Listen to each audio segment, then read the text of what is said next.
Bonjour à tous. Dans cette leçon, nous allons travailler sur Mer et Océan, un monde maritimisé, donc qui est le premier chapitre du thème 3 des espaces transformés par la mondialisation en classe de 4e.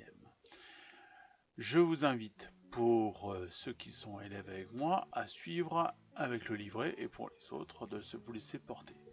J'ajoute, pour être complètement honnête, que je me suis servi d'une trame de cours trouvée sur internet qui vient du professeur Daniele Corniglio qui enseigne dans le Var. Voilà, ceci posé, nous allons pouvoir commencer. La problématique de ce chapitre est d'essayer de comprendre pourquoi les mers et les océans sont-ils des espaces au cœur de la mondialisation. Tout d'abord, nous allons faire une première série d'observations à partir de Google Earth. C'est notre grand 1 des espaces au cœur de la mondialisation. Petit a, les observations géographiques.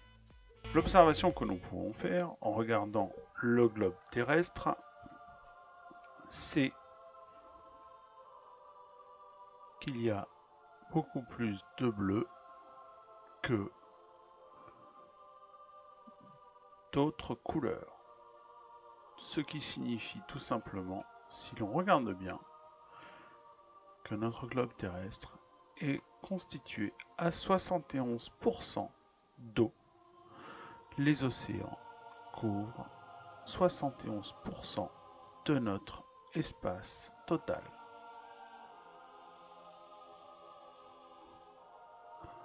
L'homme a toujours voulu utiliser les océans à son avantage. Et aujourd'hui encore, la plupart de la population mondiale est basée le long des littoraux. Donc c'est une interface essentielle pour l'homme. Et l'homme a toujours souhaité utiliser, valoriser ce milieu-là.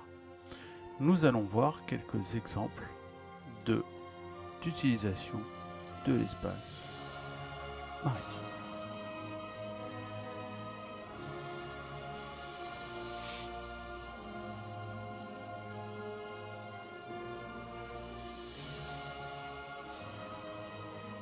Nous sommes à Boulogne-sur-Mer.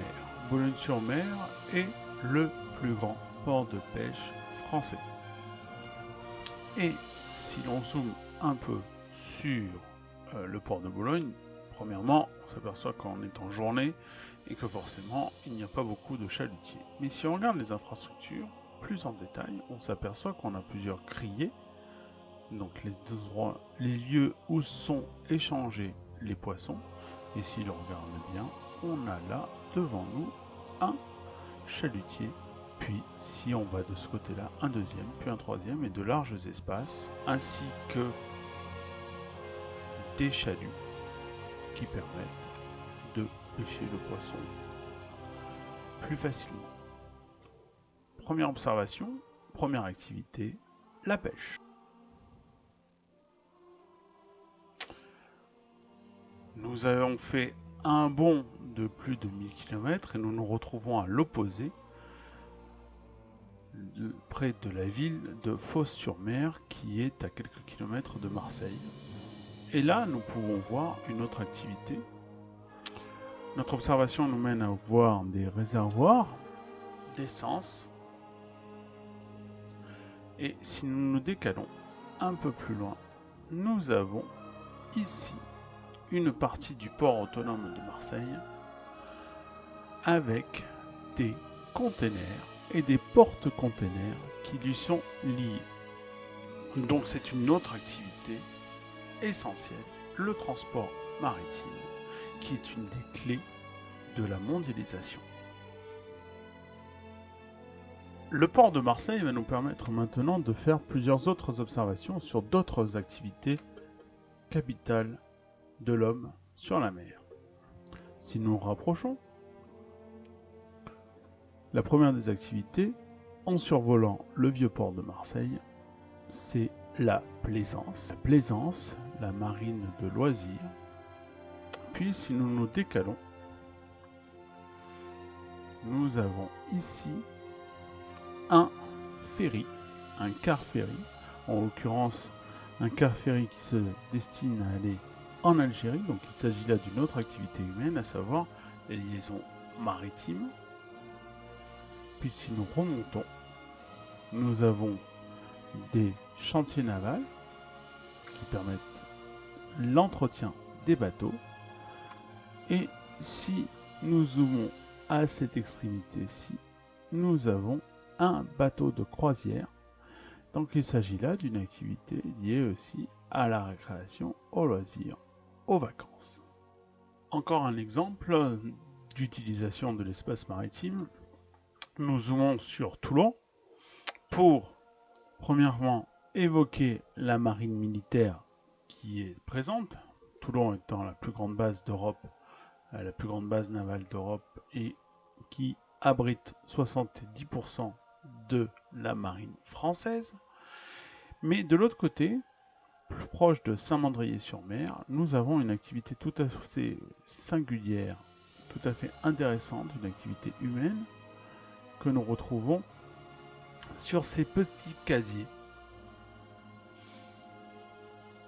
qui sont en fait des fermes d'aquaculture. L'homme moissonne la mer, fait de l'élevage de poissons dans cet espace maritime.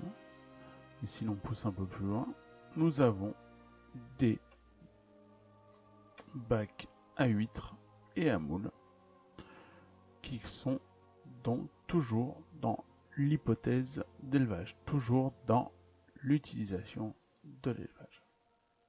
On l'a vu, si les mers et les océans occupent 70% de l'espace de la Terre, 30% est occupé par justement les terres. Et cet vaste espace encombre les voies maritimes et donc crée des points de passage essentiels pour se rendre d'un point à un autre sur le globe terrestre. Il faut donc déterminer quels sont ces points de passage stratégiques et très importants et quelles sont leurs différences. Voici un détroit. Un détroit, c'est lorsque la mer sépare deux terres. Exemple, le détroit de Gibraltar qui sépare l'Europe de l'Afrique. Donc sur votre livret, vous pouvez maintenant recopier la définition du détroit. Autre passage, un isthme. Donc là, c'est l'inverse du détroit.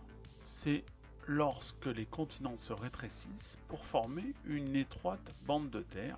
Par exemple, vous l'avez là, entre l'Amérique du Nord et l'Amérique du Sud, l'isthme de Panama, qui est aussi un endroit où on a créé un canal pour passer plus facilement de l'océan Atlantique à l'océan Pacifique et vice-versa. Justement, le canal, qu'est-ce que c'est?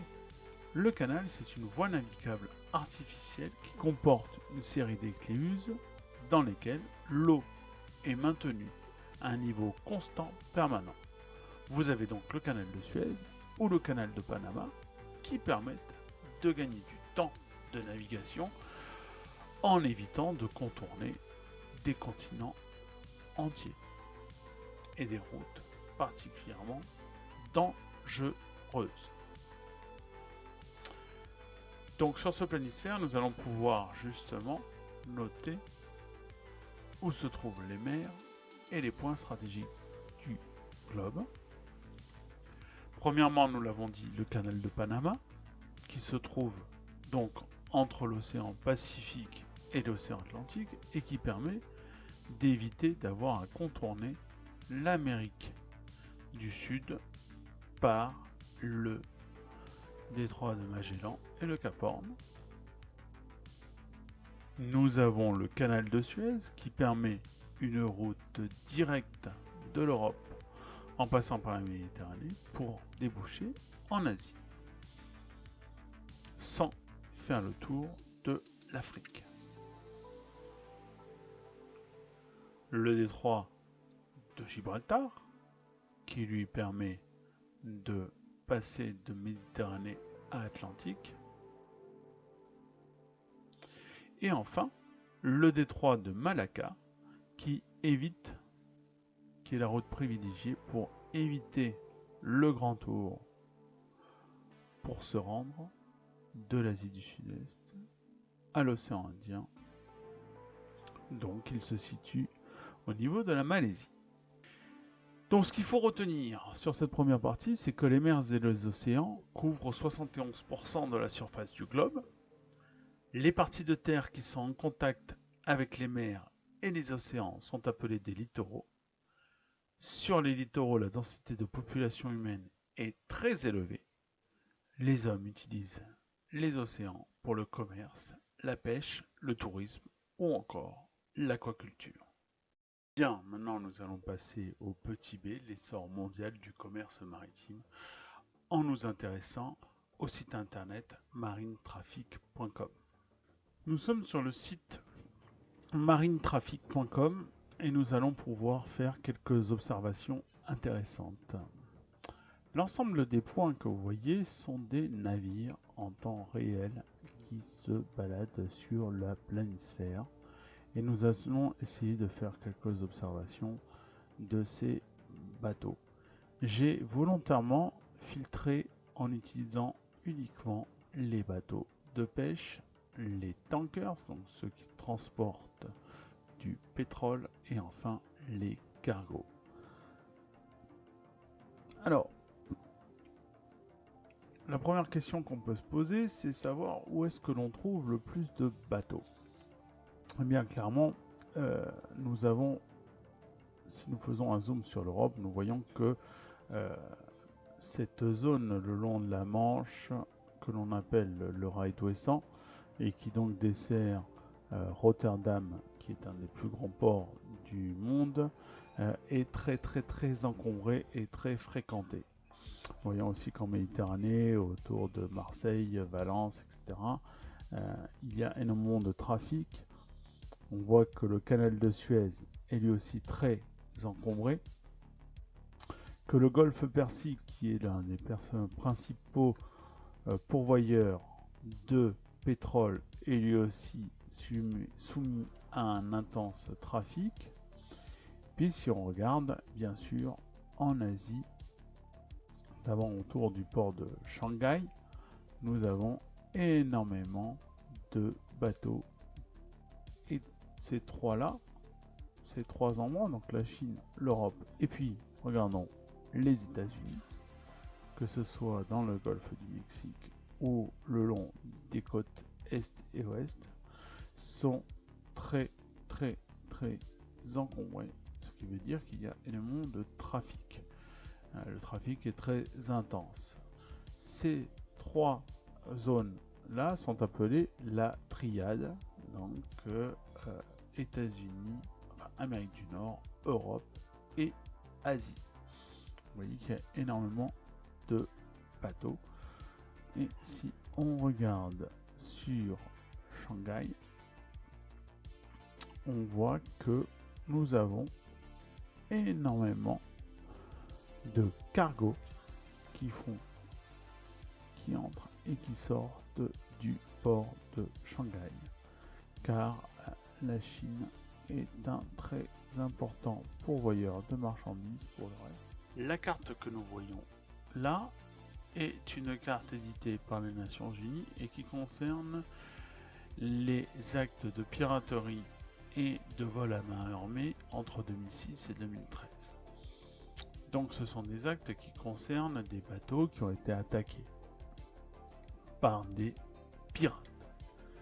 Et que constate-t-on, si on se souvient de ce que l'on a vu avec le site Marine Traffic, c'est que le trafic maritime mondial est impacté largement par la piraterie. Ce que vous voyez en bleu sont les différentes routes maritimes. Ce que vous avez en rouge, ce sont les zones de piraterie. Et si nous superposons l'un à l'autre, nous voyons que les pirates sont attirés par le commerce mondial, notamment autour de plusieurs points. Alors, premier point, le Nigeria, car le Nigeria est un gros producteur de pétrole. Donc, les pirates attaquent fortement les bateaux qui sortent des eaux du Nigeria dans le golfe de Guinée. Nous avons autour de ce que l'on appelle la corne de l'Afrique, et notamment la Somalie, pays extrêmement pauvre, des attaques à cet endroit qu'on appelle le détroit d'Ormuz, qui ferme la mer Rouge et donne accès à l'océan Indien. Or, la Somalie est située dans la corne de l'Afrique, et c'est de là que partent le plus d'attaques contre des bateaux de commerce. Ces attaques visent à capturer l'équipage, réclamer une rançon ou piller le bateau de ses marchandises. On le voit aussi, vous avez des attaques de tankers aussi qui se font à l'entrée du golfe Persique. Et enfin, dernier endroit, le détroit de Malacca, car c'est un détroit extrêmement étroit et donc soumis à la piraterie. Contre la piraterie ont été organisées plusieurs opérations militaires, donc qui existent encore, d'escorte de bâtiments. Vous avez notamment pour la marine française l'opération Corimbe qui se situe au large du golfe de Guinée. Si on regarde cette caricature, ce dessin de presse, on voit que la piraterie aussi est provoquée par la pauvreté. On voit un bâtiment de guerre qui dit attention, nous allons combattre la piraterie, tandis qu'un habitant avec un bébé rachétique à côté des squelettes est en train de dire commence par combattre la pauvreté. Or, on voit bien la différence.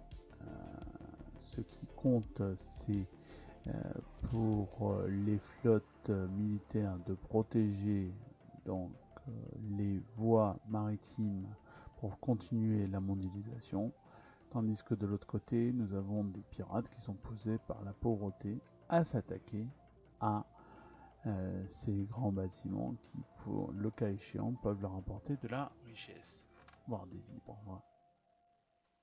Bien, que peut-on en retenir ? Eh bien, on peut retenir que l'espace maritime est un espace de circulation essentiel pour le commerce, avec plus de 80% des flux de marchandises. On parle de maritimisation de l'économie mondiale. Ces flux suivent des routes maritimes reliant les trois pôles majeurs de l'économie mondiale, la triade. Les voies maritimes reliant les grands ports du monde passent par des points de passage stratégiques que sont les canaux et les détroits. Cette concentration des flux provoque un encombrement des routes maritimes et des points de tension. Les risques de piraterie sont aussi très nombreux. Bien, maintenant nous allons nous intéresser à ce qui transporte justement les marchandises, à savoir les conteneurs et les porte-conteneurs qui sont les outils du commerce maritime. Ce sera notre petit C. Et l'observation qu'on peut faire depuis 1956, c'est que le bon vieux vraquier, donc de petite taille, constitué souvent de bateaux qui avaient fait la Seconde Guerre mondiale, entre les années 1956 et 1970, a disparu progressivement au profit de très gros bateaux aujourd'hui. Donc ce sont des bateaux qui se sont spécialisés, qui se sont agrandis jusqu'à aujourd'hui arriver à une taille de pratiquement 400 mètres de long et de transport de 18 000 EVP, donc 18 000 containers. EVP, ça veut dire équivalent 20 pieds, donc ce qui est la norme générale des containers. Alors, un container, c'est extrêmement pratique, c'est qu'on peut mettre dans 38 mètres cubes toutes sortes de produits, des produits agricoles, des produits de vrac, des produits manufacturés, des déchets, etc. Donc c'est des, vous voyez les dimensions, 6,10 m par 2,4 m de large par 2,60 m de haut. En termes de capacité de transport, en avril 2015, ce sont essentiellement des compagnies européennes qui ont les plus grosses capacités de transport, bien que rattrapées au fur et à mesure par des opérateurs chinois et asiatiques. Sur le podium, on retrouve donc le danois Maersk, le suisse italien MSC et enfin le français CMA CGM, qui a notamment le plus gros bateau porte-containers au monde, le Bougainville, et ses 400 mètres de long. Donc ces bateaux se sont adaptés à la conteneurisation. Pour permettre aussi cette conteneurisation, il a fallu transformer aussi les ports et ce qu'on appelle leurs ZIP, les zones industrialo-portuaires. Si vous vous souvenez du chapitre sur les littoraux que vous avez fait en 6e, vous savez qu'il existe des différents moyens de gagner du terrain sur la mer. Alors par exemple avec le terre-plein. Donc là on va acheminer des roches et des déchets pour gagner sur la mer, ou alors avec des plateformes pour faire des îles artificielles et ainsi créer des ZIP. On va s'intéresser à l'une d'elles, la ZIP de Yanshan, donc à Shanghai, au travers de ce petit reportage qui va suivre. Nous avons rendez-vous au bout de ce pont. Un pont interminable, flambant neuf. 32 km de long. Un pont qui serpente dans l'estuaire du Yangtze-Kiang et prend appui sur des îles minuscules, rasées pour les besoins de l'ouvrage. Personne ou presque dans ce sens. Des containers dans l'autre. Et puis dans le lointain, la forêt des portiques. Ce sont les énormes grues de Yanshan, le nouveau port de Shanghai ouvert depuis quelques mois. C'est là que nous allons embarquer sur un géant des mers, un porte-container de dernière génération. Le Nabucco se cache, se dissimule. Difficile de l'apercevoir d'un seul coup d'œil avec ses 350 mètres de longueur.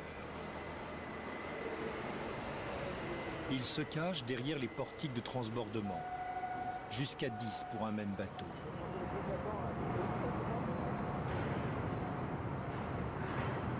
Des containers qui débarquent, 2 par 2, jusqu'à 80 tonnes de marchandises à la fois. Difficile de faire mieux.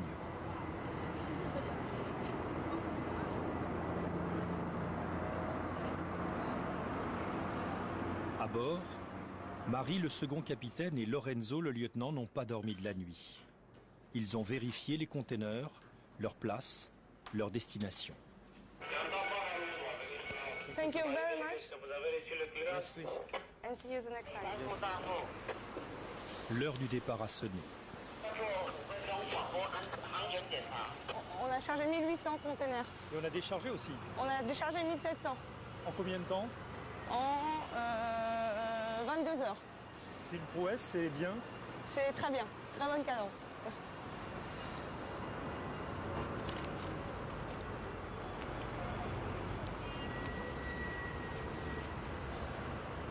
Qu'est-ce qui reste là? En fait, je sais pas exactement où en est la situation. Parce qu'ils vont trop vite. Ah bon? Et il n'y a que 2 personnes sur le pont. T'arrives pas à suivre là? C'est pas que j'arrive pas à suivre, c'est que je sais pas exactement combien il reste à charger. Pendant 6 jours, le temps des escales dans les ports chinois, rares seront les moments de repos. Marie Guillou, le second capitaine sur le Nabucco, est partout. Sur le quai, sur le pont et bientôt en passerelle. C'est ça qu'on m'avait dit? Je viens juste de me lever, donc je suis un petit peu surpris. Je n'ai pas entendu l'annonce, comme quoi on partait à 8h30. Donc on a gagné quoi, 4 heures? On a gagné 4 heures, oui. C'est courant ça en Chine? Oui, très très courant. Et ils font de telles cadences qu'on a des fois du mal à suivre. Bon, donc dans 7 minutes alors. Allez, à tout à l'heure. À tout à l'heure. Je vais faire tous les papiers maintenant. En 10 minutes. Ça a changé quelque chose de part de Yanshan? Oui, ça a changé beaucoup au niveau chargement pour les tirants d'eau. S'il n'y a pas d'eau dans le port de Shanghai, dans l'ancien port de Shanghai. Donc il ne fallait pas avoir plus de 10 mètres de tirant d'eau. Donc on était limité en chargement. Tandis qu'ici, on a tout ce qu'on veut. Donc on peut charger tout ce qu'on veut.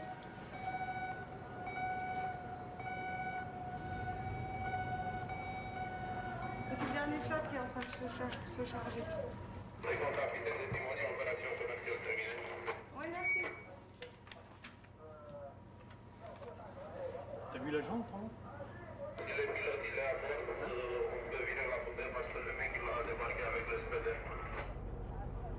En moins de 3 ans, ce site est devenu l'un des terminaux de containers les plus actifs au monde. Tout largué devant, pas clair. Quelle distance du bateau derrière? On parle déjà de plus de 40 portiques en service et 40 millions de containers par an. Le Nabucco amorce son retour vers l'Europe. Des bateaux énormes, des volumes à transporter qui augmentent sans cesse, la Chine a provoqué une croissance du transport maritime jamais égalée.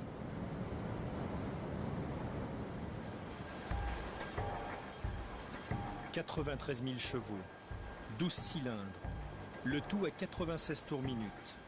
C'est Yannick, le second mécanicien, qui veille sur cette cathédrale mécanique. Après des années de navigation le long de la côte d'Afrique, Yannick découvre l'Extrême-Orient, un autre monde. C'est abîmé? Non, Tu refermes. les câbles ne touchent pas, rien du tout. On va faire une photo avant. Ok. Je suis embarqué le 23 septembre ou octobre. Septembre? Non, octobre. Non, j'ai même plus la notion du temps. Le 23 octobre et depuis, je n'ai pas mis le pied par terre. Ce sont des voyages qui sont très rapides dans le temps et les durées d'escale sont aussi très très courtes. On vient grosso modo tous les 4 mois et tous les 4 mois ça change. On découvre des choses nouvelles. Alors ils rasent beaucoup de quartiers dans les villes, certes, mais ils rasent aussi, là pour faire un peu les besoins d'un port, ils rasent des collines parce qu'ils ont besoin de matériaux quand même, donc ils prennent où il y a. Donc la colline est là, il y a du caillou, c'est bon, on la rase, on récupère les cailloux et ils vont très vite, très très vite.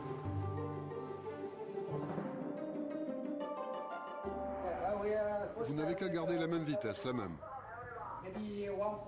Vous prenez sans doute le cap 140, là vous suivrez le chenal et puis c'est bon.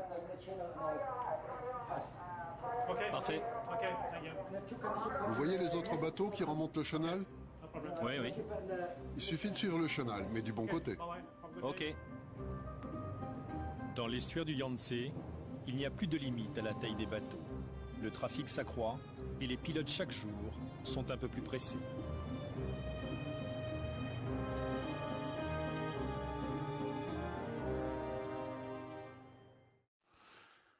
Bien, ce qu'il faut retenir, c'est que depuis les années 1950, les bateaux de transport maritime ont beaucoup changé avec l'adoption du conteneur EVP, équivalent 20 pieds.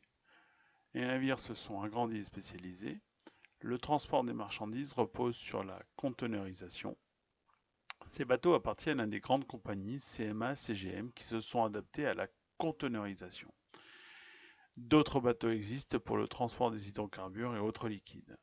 Les ports aussi se sont adaptés, ils sont devenus des ZIP, zones industrielles-portuaires, à la fois port pour transporter, échanger et stocker des marchandises, mais aussi lieu de transformation des marchandises, avec des industries comme par exemple les raffineries pour le pétrole. Ainsi s'achève cette première partie de ce cours.